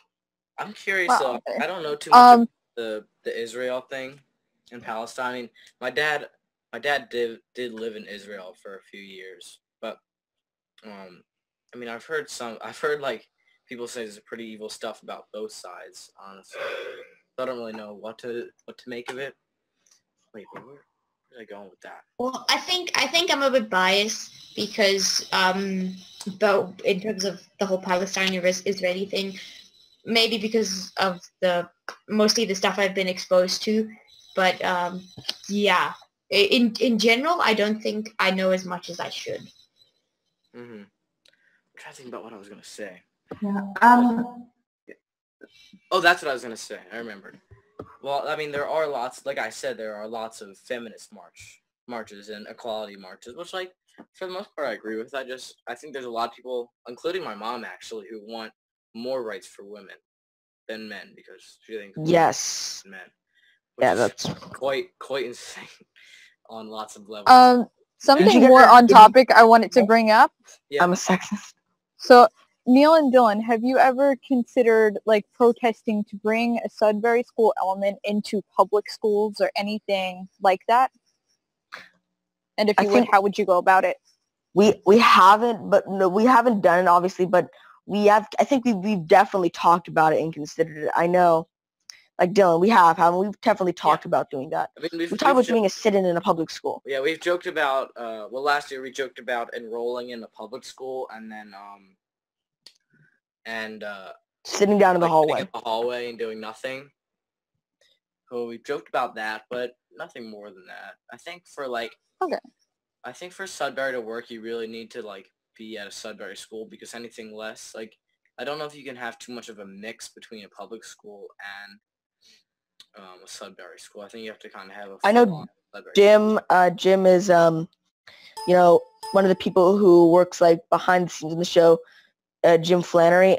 He and I definitely talked about that quite a bit and how it would happen, and we talked about a lot of the logistics of it, like it would be seen, like how it would be dismissed, how the press would handle it, how anything would happen. So I definitely have thrown around that idea. I was cool. Actually though, about the women's marches though, because it seems like a lot of people, or I mean everyone, like we've talked about before, want equality for everyone, and it sometimes it doesn't make much sense to me. Sometimes it doesn't make much sense to me, because it seems like in a lot of Arab countries, women are almost treated like slaves, and a lot of people are pro-Islam, and I get that. Like a lot of people who are Muslims just want to have a family and raise them in a good environment and have a good culture around them, and I get that, and I think that's almost for every religion, and also for every religion, I think they have some really crazy stuff they believe. And I know not. Well, in terms of you saying like the Arabs and stuff like that, the whole you get what you get is like equality there is very different.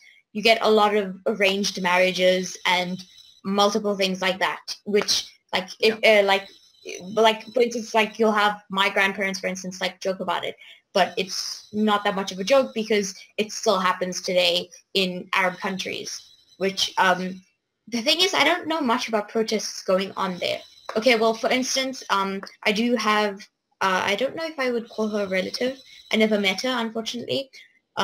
So when Muslims go for what we call Hajj, right? It's a pilgrimage that is something that everyone is supposed to do in their lifetime if they can afford it. And basically, I guess you could call her my aunt. She, at a certain point in time, there was only men allowed into okay, so when you go for Hajj, you go to a place called the Kaaba.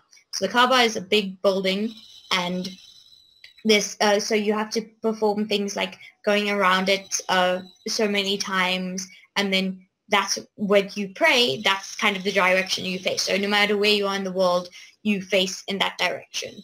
So like, for instance, in certain countries, you'll get a general direction in which everyone faces. Like, for instance, here in South Africa, you'll face you'll face northeast, right? So basically, at one time, it was only allowed that men were allowed to go and pray around it, like very close to it, and a whole bunch of things like that. And women basically had no choice in the matter, and they were like very pushed out. So my aunt would basically fought for women's rights in Makkah. So when she went and stuff, and I'd say she did a very good job of it. She was a very big feminist in terms of having it equal over there. And I think it did do a lot, but unfortunately it still hasn't done enough. Like, I have a cousin who went for Hajj, and she said even though there is a place for women, it'll only be like a quarter to 3/4, basically, in terms of space. like the men will be basically take up 3/4 of it, and the women would only be allowed to use a small portion of it. But I think the important thing is that we are getting somewhere I think she did a lot of silent protesting, like just sitting in one place and refusing to move and stuff like that. So I think it's pretty cool what she did. Unfortunately, she died of cancer. Do any of you plan on doing any protests in the future? Well, I unfortunately live in a very small town, like very secluded. But I'm pretty sure in the near future, if there was a protest coming up or something like that, I would definitely go. Yeah, I also don't. I mean, I don't live right near any of the big cities. Also in a fairly small town, but I think that it's really important that people just generally go to and participate in peaceful protests, and specifically peaceful protests, because like I don't know. I mean, the whole I was thinking about it when you guys were talking about the draft, which is that, and how you were saying that your country runs off of war, basically, or profits so much from it, and also that because your military is such a big part of the whole culture of America, and that violence is, because in general world history there has been so much violence, and I don't think, this is my opinion here, I don't think that if we as a culture and society of humans want to move forward, the way to do it is not violently. And I do think it's important, free speech, for people to stand up for what they believe in. And I do think that if I have the opportunity and the ability to go to more protests in the future for equality in general, I definitely will be. I think the only thing I would really protest is probably at least the way our money works in America is. Oh God, yeah. Oh God, yeah. The Federal Reserve, the literal most evil people on planet Earth. Yeah, they're one of those evil corporations, literally in the whole. Probably actually. Yeah, very likely the most evil corporation in the whole world. And I'll go into that, but not that deep. But I'll go. I'd probably protest them. And basically, how the system in America works is we used to have silver and gold back standards, so you could go in and. By the way, Dylan, we only have like 4 minutes until like we gotta. No, sorry, 9 minutes until we gotta like. Yeah, I know. I'm gonna go fast about this. Okay, good. So basically, instead of there being anything backed by gold or silver, like the price, like normally our dollar was controlled by the price of gold and silver. It's not like that anymore. It's basically the Federal Reserve can print as much money as they would like. So before, anytime they printed a dollar bill from the mint, you'd have to have that amount of gold behind that dollar bill. You had to. So you couldn't print an infinite amount of money. But now you can print an infinite amount of money. And there's a privatized bank called the Federal Reserve, and they control the mints and how inflation works.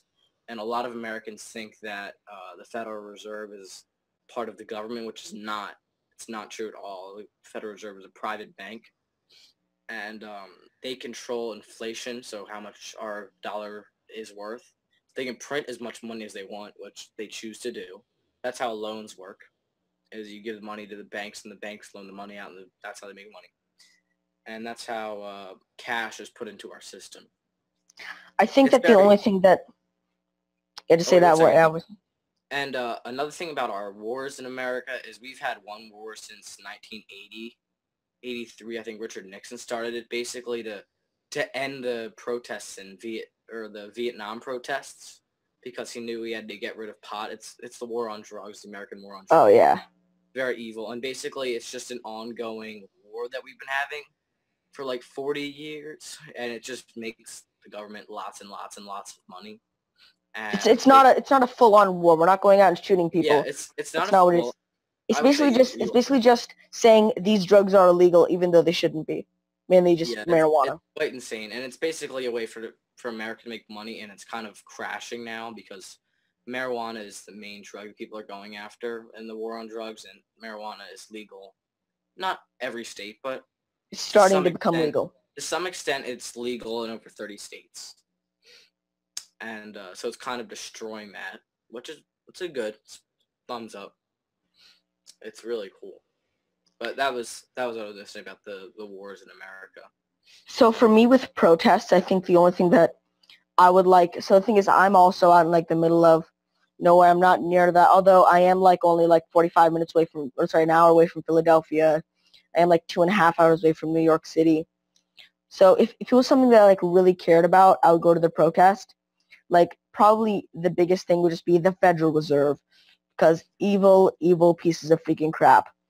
Or other things that I like. But I think quickly to touch on the military-industrial complex. I know it's like it's not like America. Just to be fair to America, we're not going out and shooting people because money. That's say that.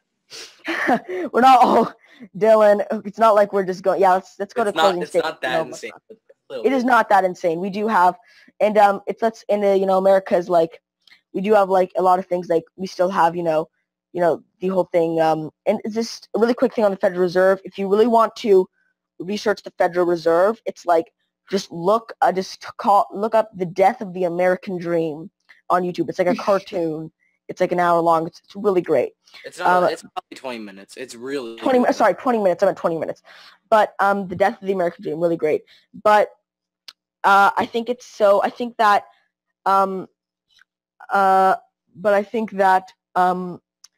really the thing with protests, I'm also going to use this as my closing statement as well. I think that protests are really they're overall a really good thing, but the best thing is the internet. The internet is the best. What are we doing right now? We're using the internet to express our opinions. So I think the internet is the best thing, and one of the best things in we have at our disposal is free speech, and that's why I love the First Amendment, free speech, boom, in America, First Amendment for the Constitution is the right to free speech, and that's awesome. So be sure to exercise your free speech, because people before you didn't have it, and that's what a lot of people have died for free speech, and it's awesome. And the best thing about free speech is that people have also used their we didn't just fight for the way to use free speech. We fought for the right to not use it as well. So do whatever you want, basically. All right, that's my closing statement. Okay, I guess I'll go next. I'd say my closing statement would be protesting is a good thing if it's something that you believe in, if it's something that kind of logically makes sense. And I'd say if you can protest, do it peacefully.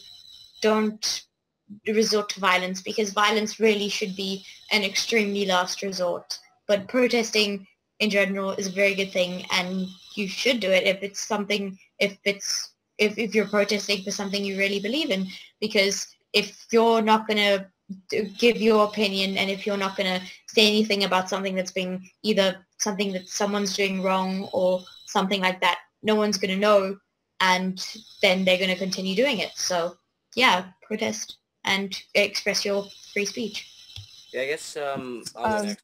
My closing statement, I would say, to be a broken record, is I think free speech is the most important aspect of a free thinking democracy. I think protesting is an enormous part of that. 2 minutes left. What? I was saying 2 minutes left. Oh yeah. I think it's very, very, very important that we have protests, and I think it's great that everybody gets to speak their minds. That's my closing statement. I think protests are very important. It is good not to do violent ones, obviously, because you don't murder anyone. It should just be peaceful. Free speech is good, and I don't have too much more. My closing statement would be protests are a good thing, and if you're helping other people and people around you in something you believe in, that's great, and it's bringing people together. I don't believe violent protests are helpful and peaceful protests are great, and do it if you believe in it. Yeah, I agree. I think that it's important to free speech, to express your opinion and to listen to other people, and source your information from different places. Protests are great. I think it's important to stand up for what you believe in. Were those all the closing statements? Yeah, I think that's everyone.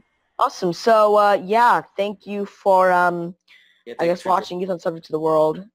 This was great on protests, and just remember, if you're watching this video, just realize that you have access to the internet, one of the greatest tools of protests and free speech. No, the greatest tool of protests and free speech ever made in the history of planet Earth. So yeah, be sure to use it, and so thank you for watching. Bye. Bye. Bye. Bye. If we want to change the world, we must first change the media. Mainstream media exists for the purposes of indoctrination and manipulation of public perception. The world of free and independent media is growing, and with the upsurge in information now available in the public domain, it has never been easier to access free and independent media. The exploration of this information resulted in an experimental project which would provide a fully supported space for researchers, whistleblowers, and seekers of all kinds to express themselves and educate the world.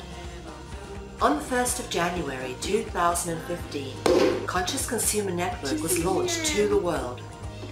Nobody thought we would make it this far, but CCN is the longest running free and independent media network of its kind.